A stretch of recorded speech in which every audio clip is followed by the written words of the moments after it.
Okay, so Ruth, first of all, welcome back to the show. Lots to talk about, no time to waste. So, you've studied authoritarian leaders who lose their grip on power.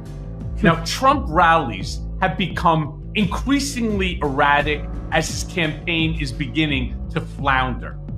From your experience, how do these public displays compare to the decline of other authoritarian figures that you've studied?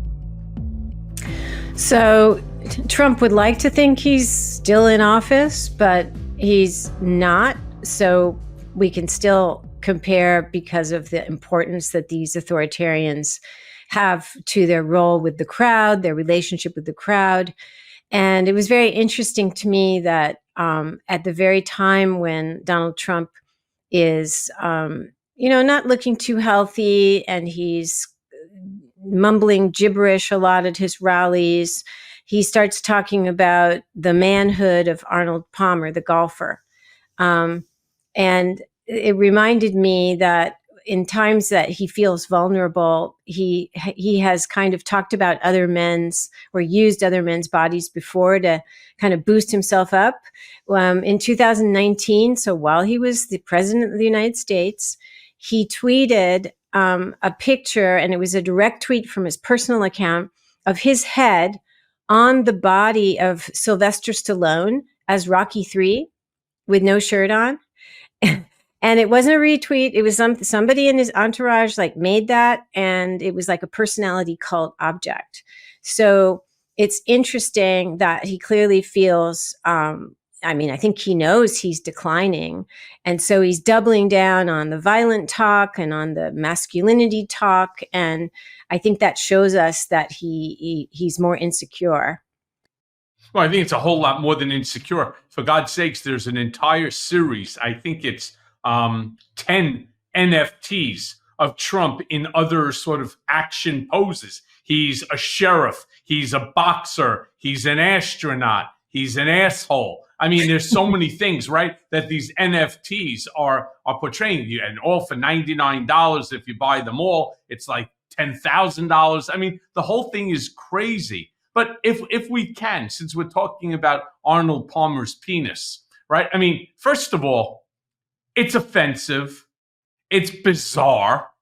There's children that are there in the rally. Parents brought their kids in order to see Donald fucking Trump, right, on the stage, running for the presidency of the United States to show them the enthusiasm and what have you. But instead, he doesn't know what to say. And I can't figure out how his brain even weaved this one right into it. But he makes these bizarre comments about Arnold Palmer's penis and golf tournaments and men showering together, which even drew the condemnation from Arnold Palmer's daughter, right? And she's correct. It's grotesque. What did she say? It's grotesque. It's inappropriate. What does this reveal, in your opinion, about Trump's deteriorating sense of propriety, as clearly he needs to shock or provoke his audience at these campaigns because he realizes that they're faltering? I think that's a really good point, because Trump is a showman. He's a man of performance. He's always been very attentive to what a successful performance consists of. And he also knows that he's built this pretty amazing personality cult, which it's extraordinary in history that somebody who hasn't been in office for years still has this personality cult. And so everything depends on him and his person and his vitality. And he knows that he's declining. And so he's ratcheting up the shock value, the entertainment value. He knows when he mentions certain things that they're going to create a media cycle. And authoritarians have always done this. Sometimes they do it to distract from corruption. When he was president and it started coming out that Ivanka and Jared were using private emails to communicate about something sensitive, he cooked up this whole thing with Representative Cummings saying that his district was, it was rat infested and bug infested, and it was totally racist. And he knew this would dominate the news. And Bolsonaro in Brazil used to do the same thing. There was some kind of corruption in his government, and the journalists started talking about it. And so he said to this one journalist who was the most assertive, he said, "You have a homosexual face." Like, what does that mean? But it created a news cycle, and then nobody talked about the corruption anymore. So what I'm saying is we can expect from Trump not only more and more scary things in terms of, yes, we'll use the military on civilians. People are rats, people are vermin, but also this kind of impulsive creation of spectacles that are not about propriety, they're not respectful, using people's names in vain, taking them in vain. All of this just to keep up a show that he can no longer keep up by virtue of his physical presence, which is kind of disintegrating. Yeah, look, I don't understand. And I have tried to reach out to the Harris Walz campaign. I've spoken to some of their top people. And I tried to say, even before yesterday, or I should say the other day's decision by the Supreme Court, not to hear my writ of certiorari, where I sued the United States government, Trump, Bill Barr, for the unconstitutional remand of me back to prison because I refused to waive my First Amendment constitutional right. Straight out of an authoritarian playbook. We've seen it with Putin, right?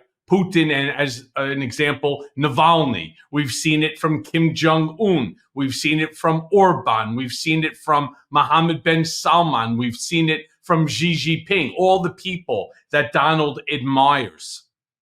They decided that they weren't going to hear the case. And it's amazing because MAGA, these supporters, are really screwed up as individuals, as Americans.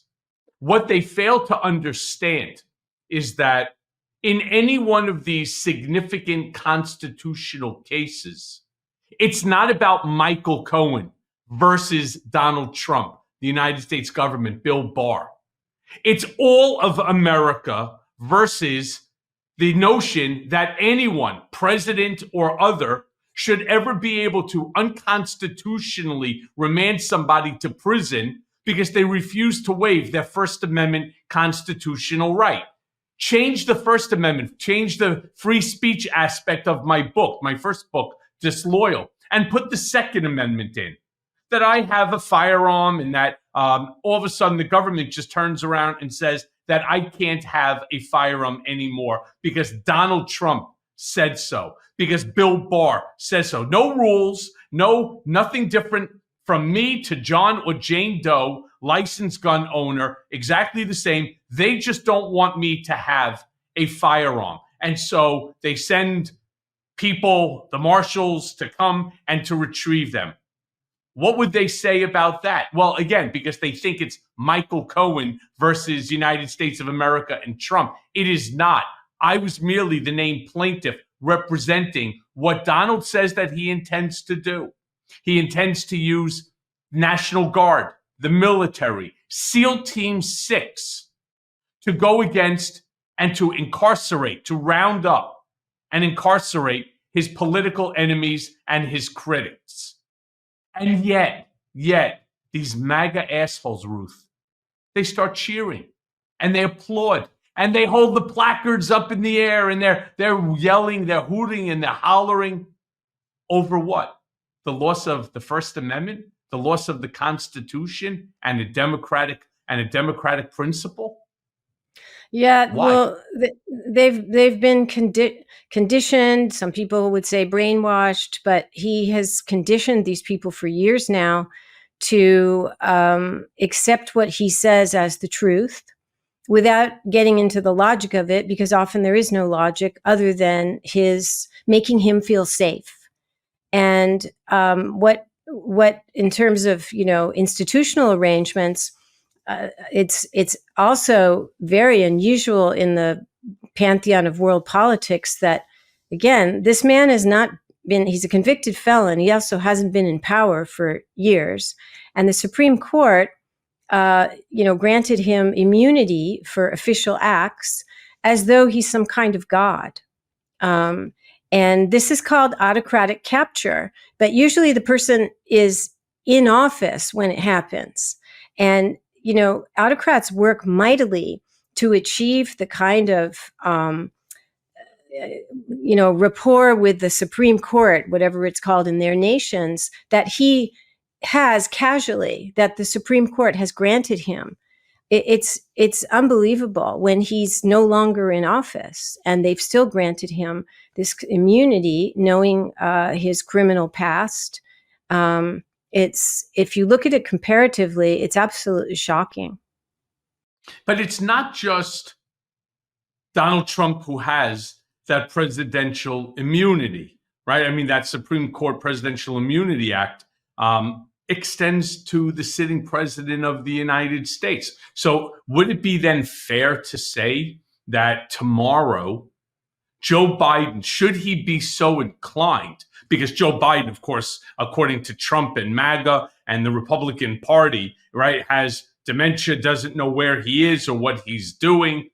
Okay, let's turn around and say, dear old Von Shits and Pants, that you're right. That Joe has no idea what he's doing. He's completely gone, right? But there is a moment of lucidity, and he turns around and he sends SEAL Team 6 to Mar-a-Lago. They come in 200 deep. They swarm Mar-a-Lago, and they take Donald Trump.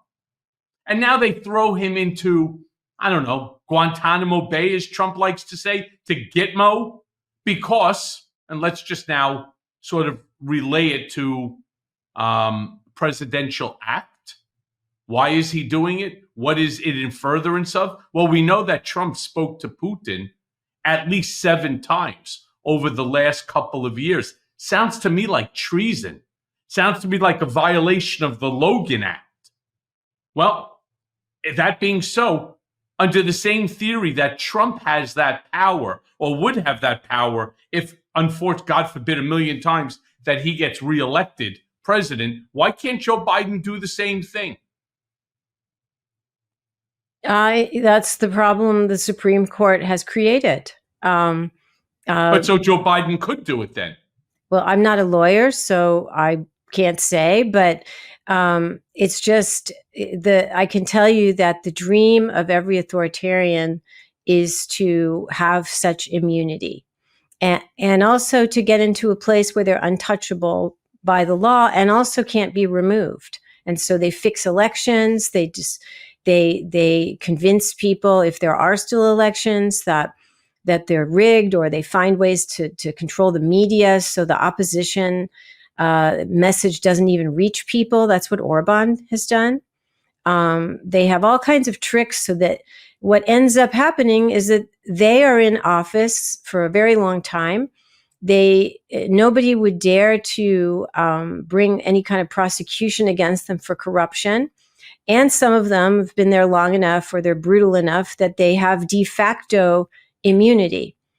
And so that the Supreme Court in a democracy, the problem is that half of the Supreme Court they're far right operatives. They're not disinterested, principled people. And I think this has been something, one of the wake up calls for many Americans, those who are paying attention, who perhaps regarded the Supreme Court with enormous respect.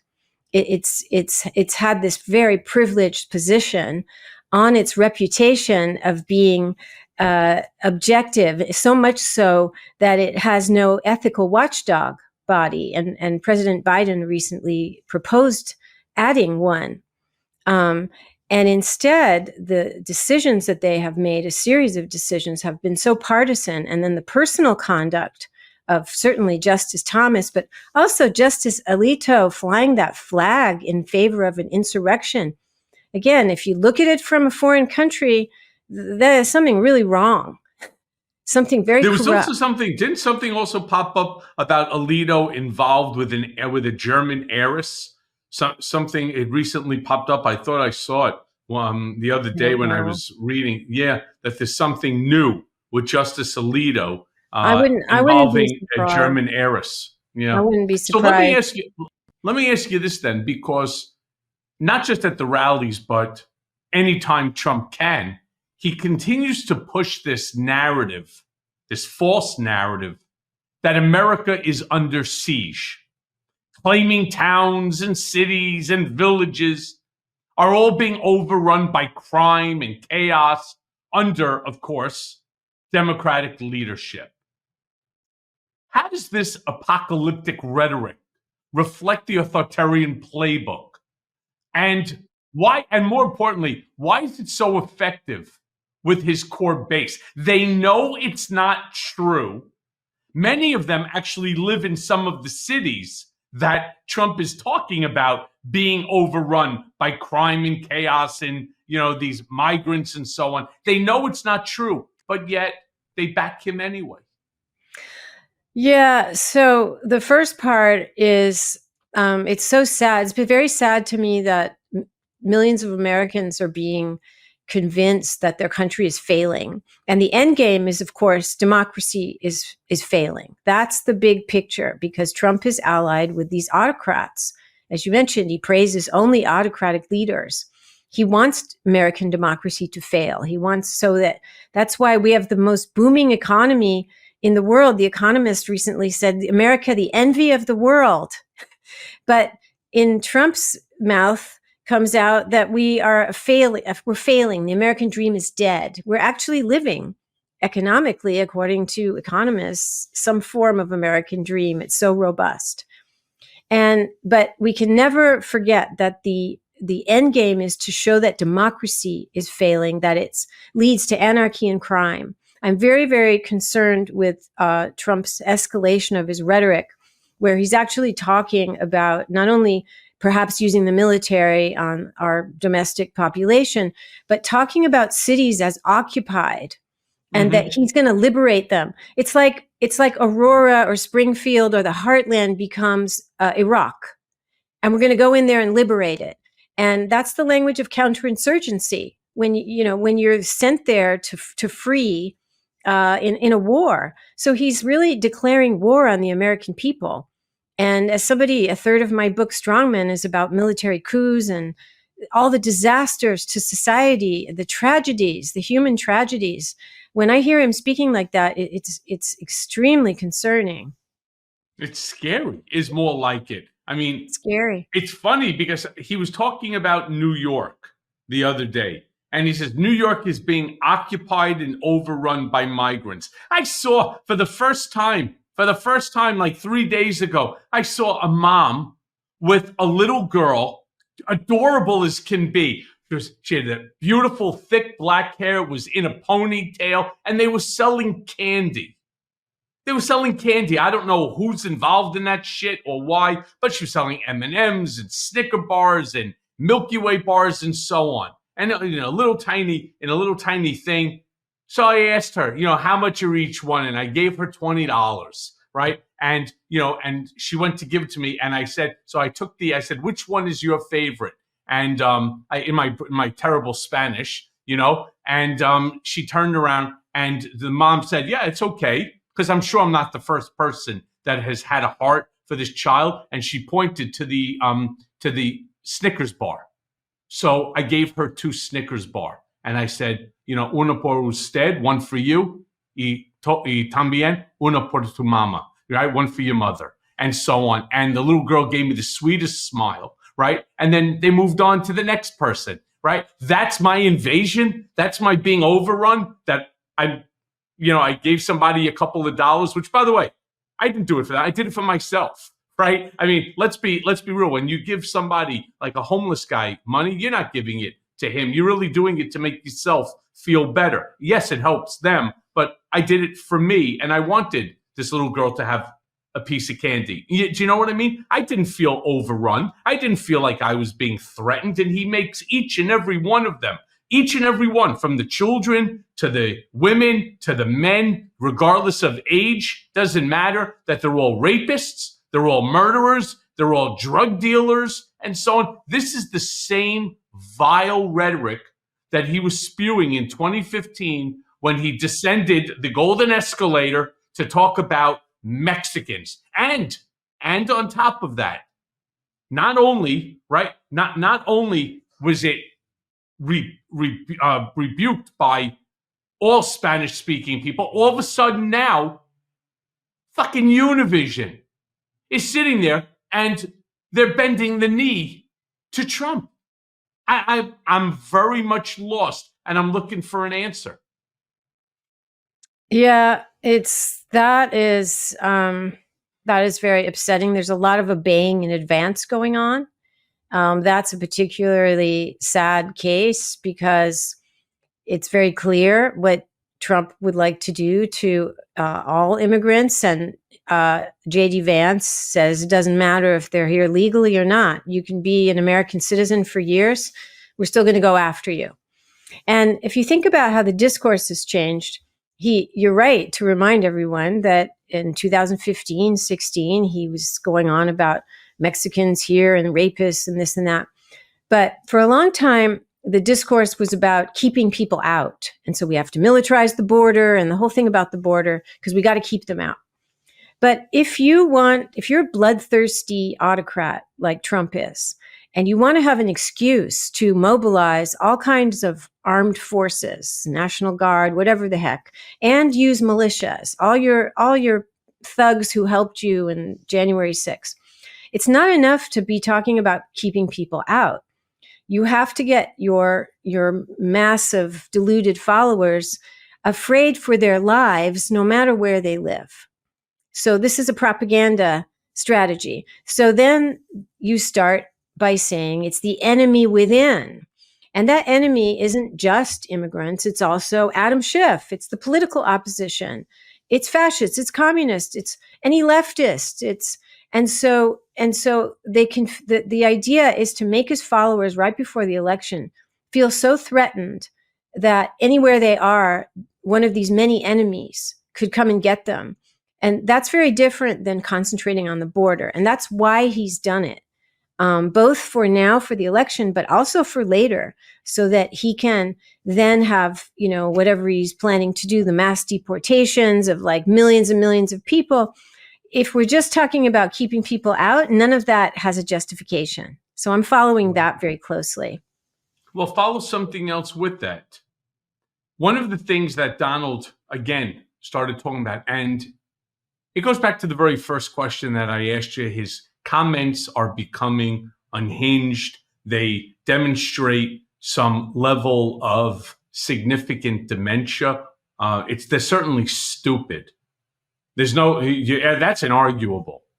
Did you hear him engage in conversation with a bunch of his rally goers about maybe having one day a year where it's a free-for-all with massive violence? Oh, yes, a day of violence. And there will be no laws, a day of purge. Mind you, there was a movie made about this called The Purge. And my feeling is that he was on his plane and flying, and The Purge may have been on television. And he watched it.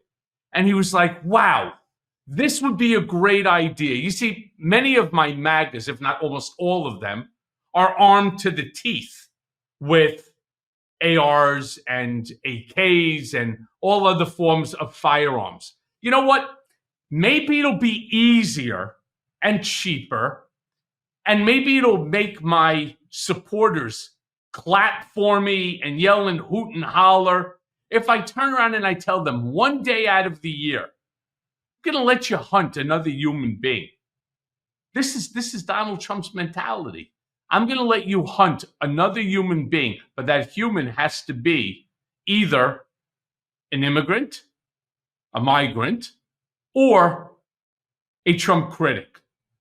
And you could go out and you could shoot as many of them as you want. Go find them and shoot them. I don't even know a nicer way to put it. It's really fucking demented to even think that as a presidential candidate. modern diet makes it really difficult to keep things in balance. I mean, extra sugar, it's just found in so many foods. And no matter how hard I try, I'm just not eating as much fiber as I want to. While getting enough fiber is a challenge in itself. By drinking sugar to fiber every day, your microbiome gets more of what it needs and less of what it doesn't, which leads to a more balanced microbiome, and that's the key to a healthy gut. One stick pack of sugar to fiber will help you get a daily dose of fiber from the foods that you've already eaten. So here's what I do. Every day, I simply put a pack of sugar to fiber in my water bottle. I mean, you can't even tell that it's in there. And I love knowing that I'm supporting my gut health with this routine. Sugar to fiber, it's the newest product from ZBiotics. They also have, get a load of this, they also have a pre-alcohol probiotic that's available to purchase to help with rough mornings after drinking. So go right now to zbiotics.com/mea culpa and use code mea culpa at checkout for 15% off any ZBiotics probiotic. ZBiotics has a 100% money back guarantee. So if you're not satisfied for any reason, they'll refund your money. No questions asked. And thank you, ZBiotics, for sponsoring this episode. But violence is his brand. So, I think your idea that he saw the movie on the plane and then it became a rally, proclamation, and then it created a media cycle, is actually not far off from the history of dictators who pose as these strong men, but they're very impulsive. And people who used to who were around Hitler, for example, they said that he would often believe, like if he was talking to somebody in his inner circle and they had an idea, then that would become the theme of the day. And the next day, even if it was something opposite, that would become the theme of the day. So they're very suggestionable in a way, and very impulsive. And that's the same personality we're seeing here. Plus, whatever's going on with him cognitively, whatever deterioration is making him lose his inhibitions even more. And he's never been inhibited, as we know. He's always been inciting violence. He's always talked about people in crude ways. But all of it is getting worse now. And it's making America more dangerous. That's what you're getting at. And that's the message I want to get across. It's making America far more dangerous because the stakes are being ratcheted up. The trial balloons are bigger, and the outcome could be more and more devastating for those who are following him blindly. Yeah. I mean, look, I think it's inarguable to say that his rhetoric has grown, especially in the swing states. It's grown even not just more extreme, but bizarre. I mean, when he started talking about the Haitian migrants eating cats and dogs, and then they threw in the geese in the pond, and then all of a sudden you have people from the Congo who are from Venezuela, and they're all drug dealers and murderers, and that now he's gone to the insane asylum, that they're all crazy people, that these other countries have turned around and let loose to clean out their insane asylums, right? Their institutions, and then just send them to us. Do you think that this escalation in this, again, offensive, bizarre, and just extreme commentary by him is a sign of desperation? Or do you think that there is a method to his madness that I, or maybe all of us, are overlooking? It's both. I really do think there is method to his madness. He has conditioned, if you look back on his rhetoric, he has conditioned Americans over and over again. He rambles, but then he comes back to certain themes. He has successfully convinced tens of millions of his followers that he won the 2020 election, and they still believe that years later. And I'm not talking about GOP politicians who are just careerists. I'm talking about the people who really think that he won. I don't know anybody else who's done that. because a lot of the big lies that were told in history were done during enclosed societies where you have a one-party state or you just don't have freedom of the press. But Trump did it, not even being in office anymore, and with a totally free press, and he still convinced all these people. And the same with elections. He's been hammering on trying to delegitimize, discredit our elections since 2015. And lo and behold, it's almost 10 years later, and a lot of people don't have faith in elections because he knows that the key to successful propaganda is repetition. And so if you graft like the subject matter of a typical rally, he'd be all over the place, but he would come back to certain themes and then he'll do it the next day and the next day after that. So that's why I do believe there is a method there as well. It's not either or, right? There's a method, Right. And he's also all over the place. Yeah, well, that is certainly true. Now, Ruth, you've written extensively about the psychology of authoritarian leaders and their followers.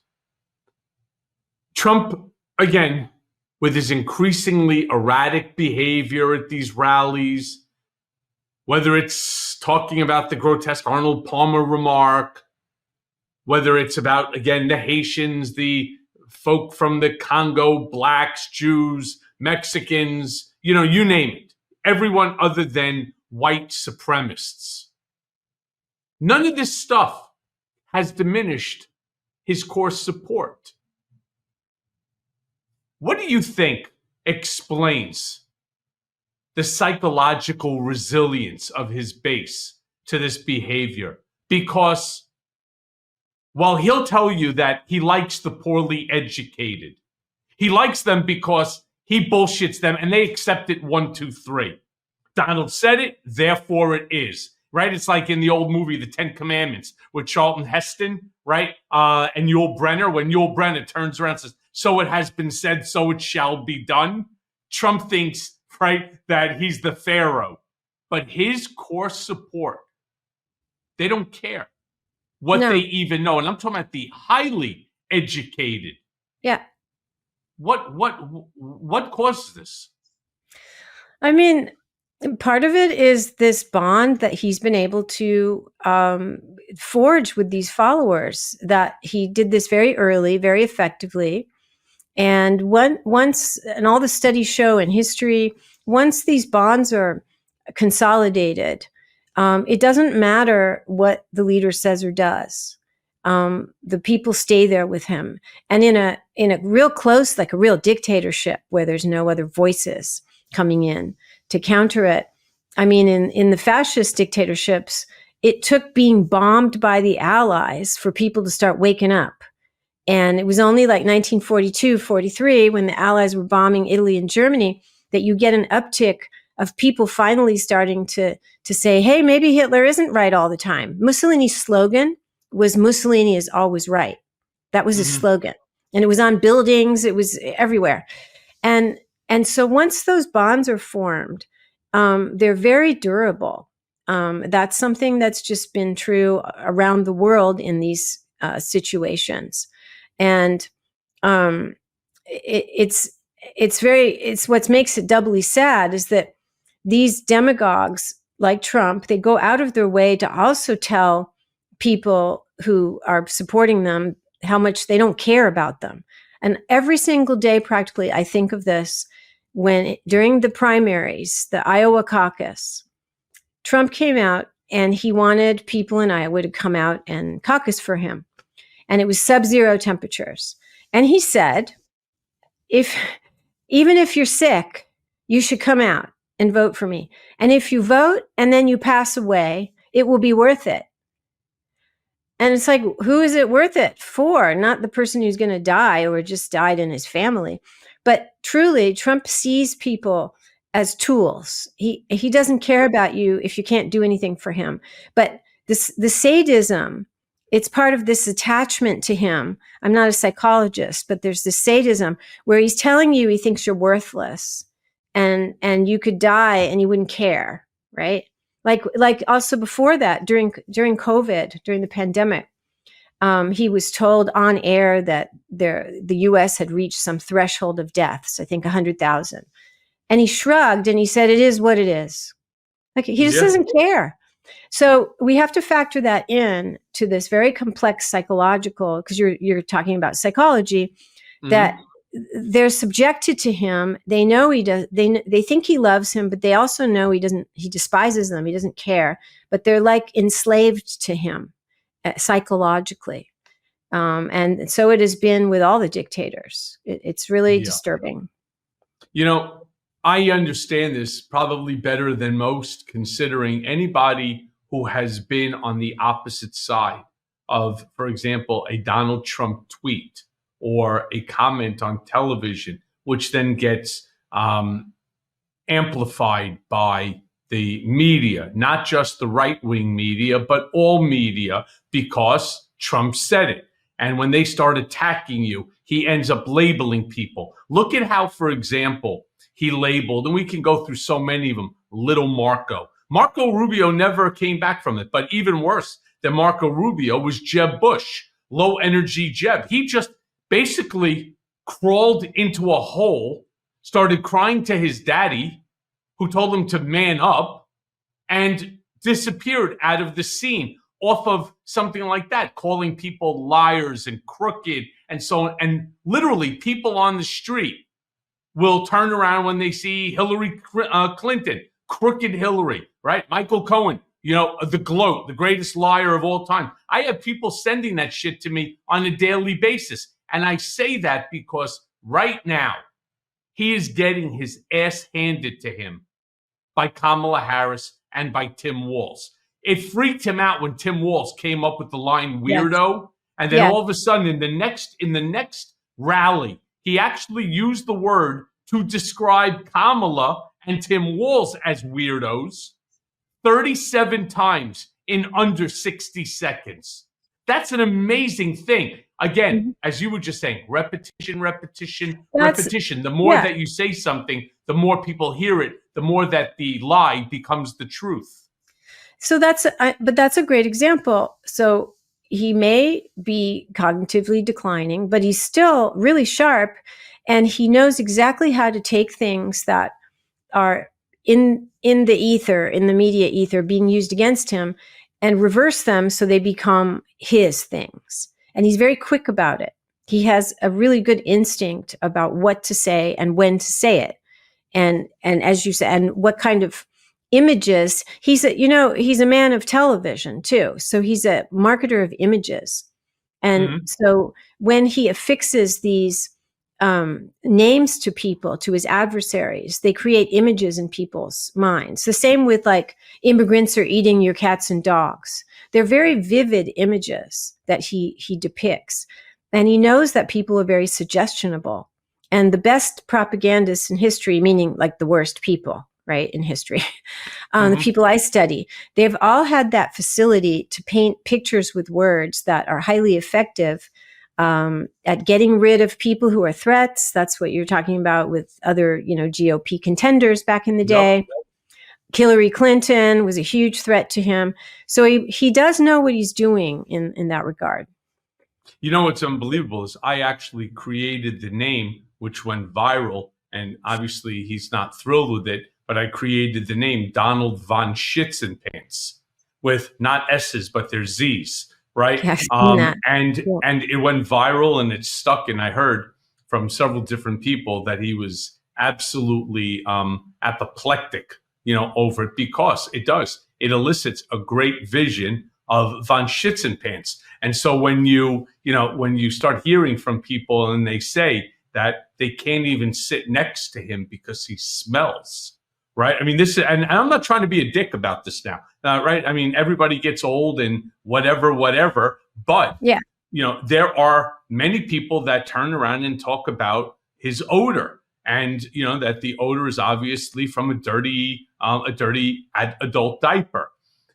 Obviously, I hit a nerve, but these names really, really stick. But I bring this up because, again, going back to Kamala Harris, Tim Walz, and Democrats, he's beginning to use very violent and apocalyptic language as it, revolves Comrade Kamala as, as an example. Now, this sort of divisive rhetoric that he's doing, he didn't create this, which you know better than I, right? As a writer of authoritarian leaders, the behavior of other authoritarian leaders that I'm sure that you have written about and that you're aware of use the same sort of rhetoric, and they do it in order to cling to power despite facing electoral defeat. Could you give my listeners, for example, an example of another authoritarian leader that did exactly the same thing? Well, they use this kind of dehumanizing apocalyptic language. Sometimes when they're trying to get to power and they have an election and they need to get to power, and sometimes if they need to get back to power, and the reason they need to get into power or get back to power is they often have legal problems, personal legal problems, and they've got to control the system, the judiciary, so they can shut everything down and feel safe. And this is the key to these people. There is nothing they won't do to protect themselves. They don't care if they create, how many lies they tell, how much divisive rhetoric, how much dehumanization, and how much violence. They can have a screaming mob assault the Capitol and bash Capitol Police heads in, this was a leader cult rescue operation.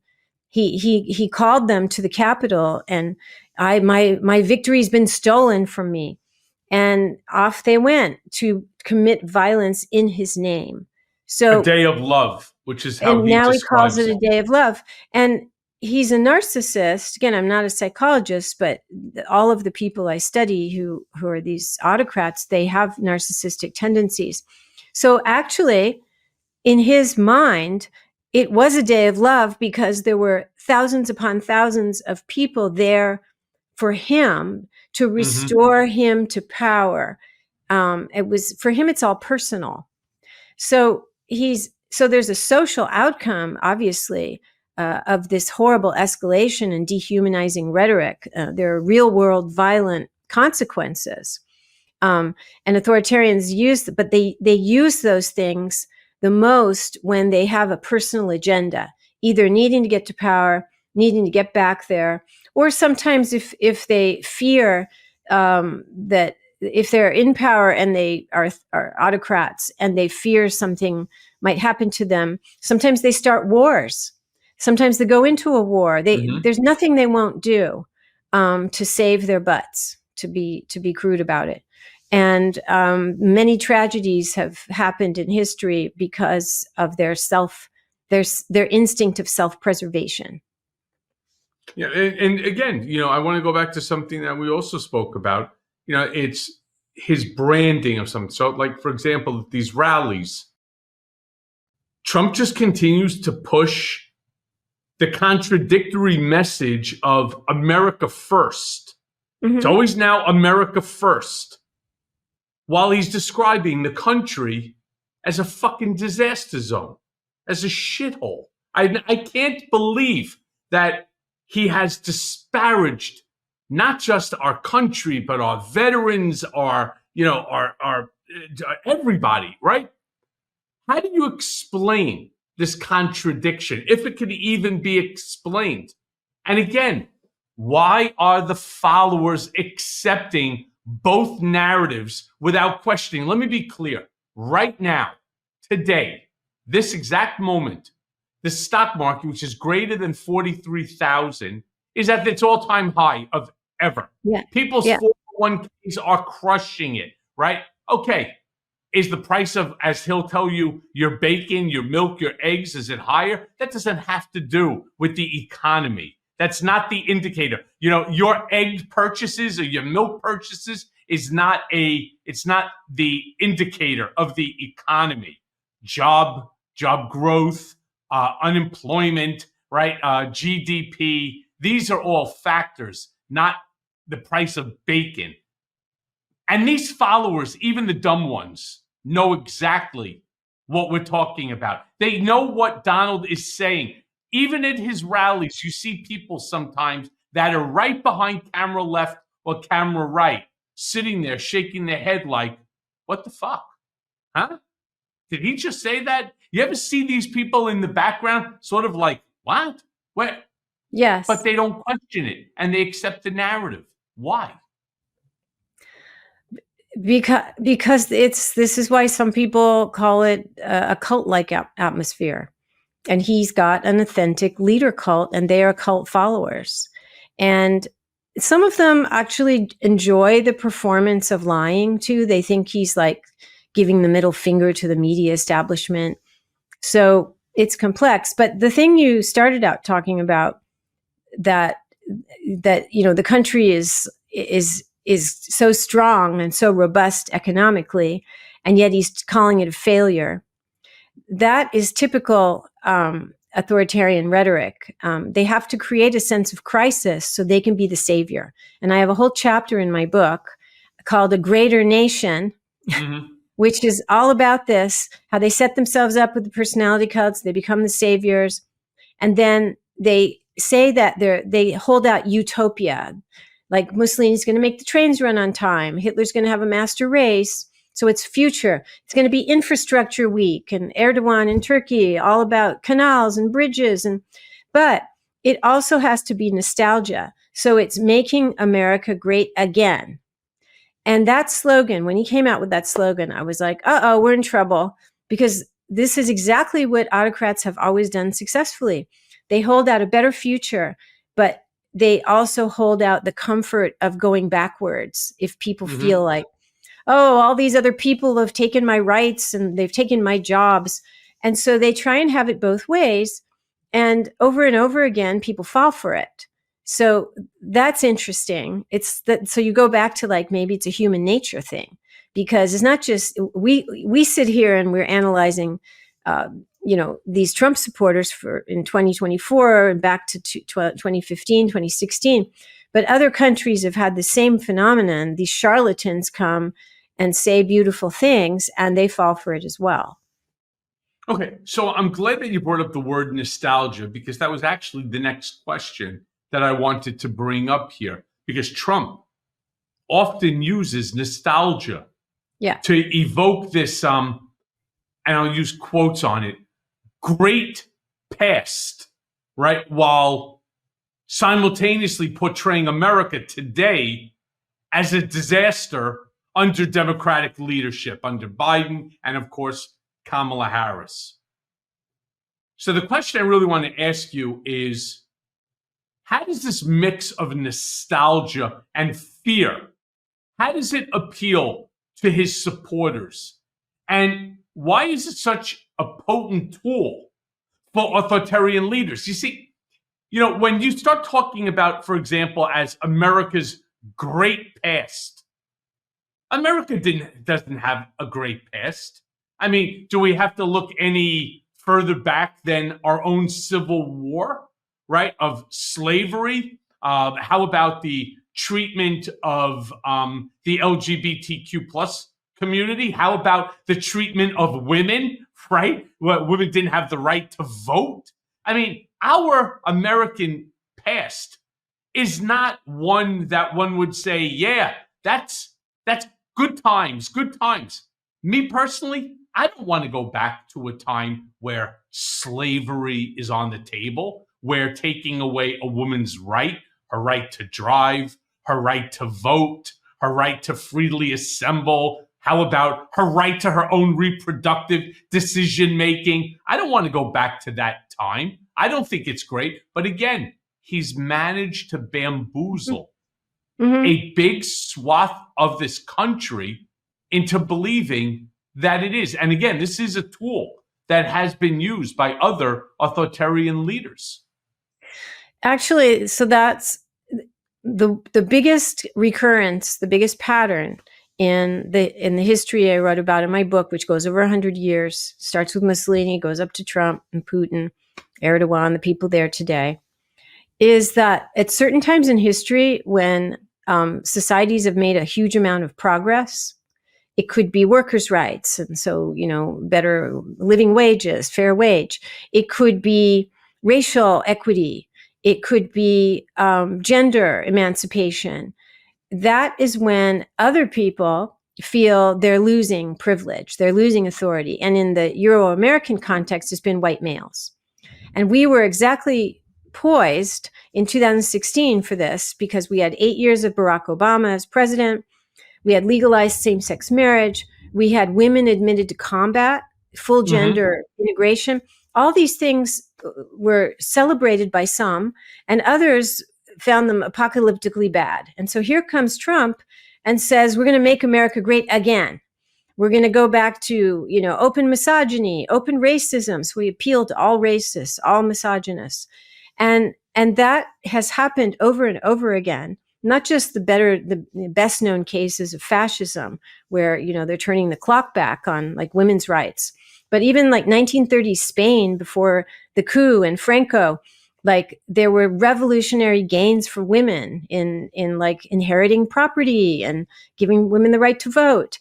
I check my cholesterol levels twice a year, and thankfully they're within normal range. I mean, for me, supporting healthy cholesterol levels is important. It's important for your health, for your metabolism, and for your blood sugar levels. I mean, do you exercise and watch what you eat, but then you get frustrated when you don't see the results that you want?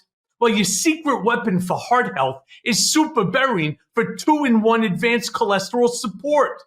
Superberine is an amazing supplement formulated with an ingredient that not only helps support your metabolism, it helps support healthy cholesterol levels, nearly 3 times more effective than your diet and exercise alone. I mean, you heard that right, 3 times more effective.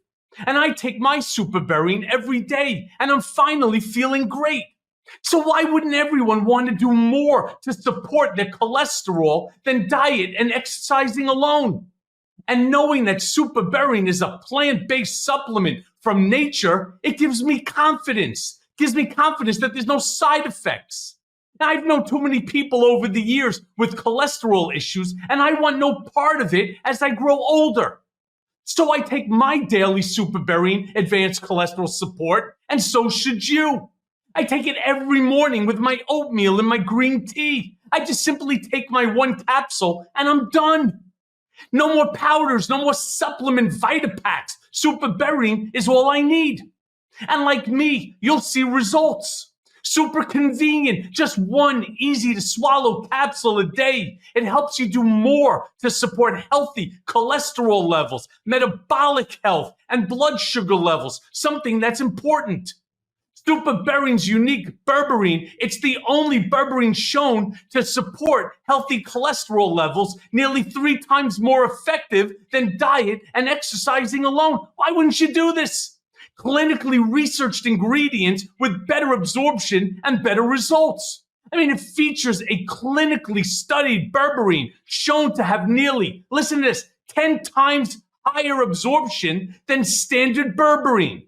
I mean, Italian olive fruit extract provides strong antioxidant properties that support cardiovascular health. I mean, it's used by doctors and from the makers of Super Beets. So remember this, it's the #1 doctor, the #1 pharmacist and cardiologist recommended beet brand for heart health support.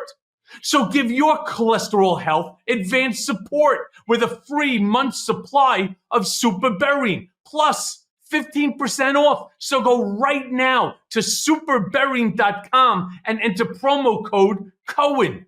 That's superberine, that's BERINE.com/Cohen. So again, go to superberine.com and enter promo code Cohen.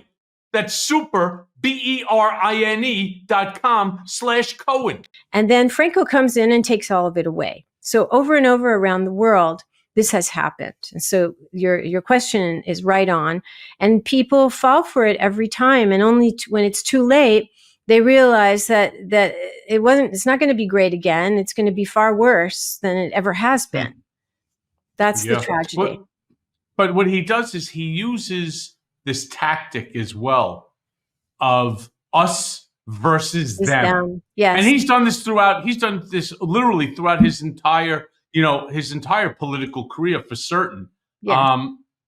He's now, again, ramping up the us versus them by claiming states and cities that are run by Democrats, that they're all collapsing.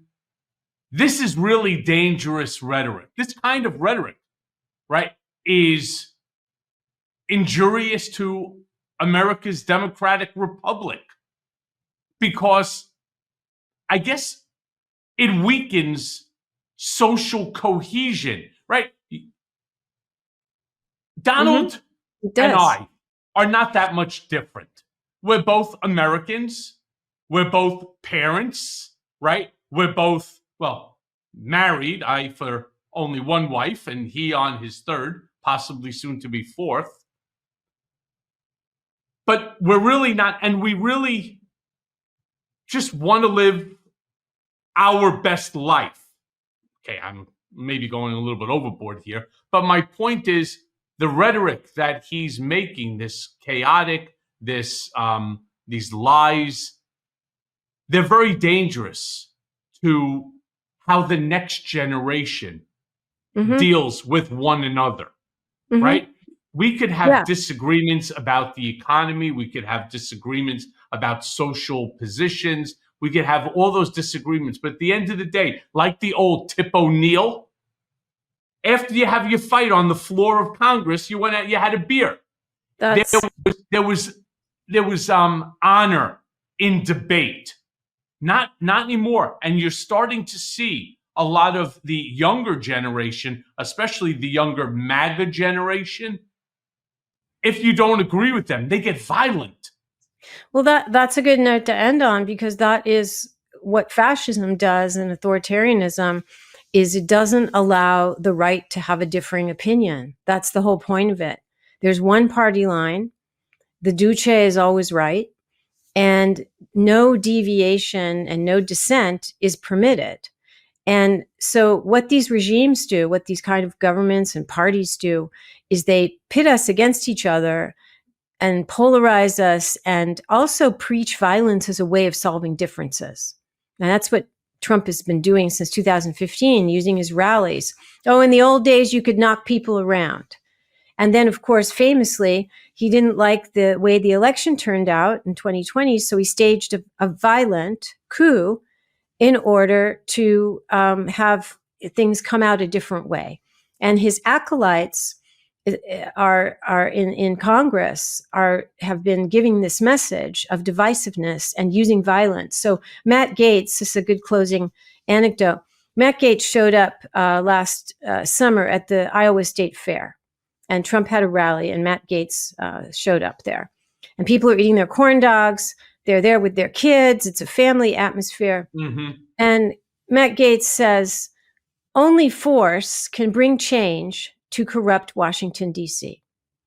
And I saw that and I thought, well, here we are at fascism, because that's what fascists think, that elections are not the way you bring change. Discussion and debate is not the way you bring change. Only force, only violence works to move history forward, to solve problems. So that's what you're describing. And I am worried about the young. That's why I thought of this Iowa State Fair, because there were lots of kids listening, little kids. And you think, what is our country going to become?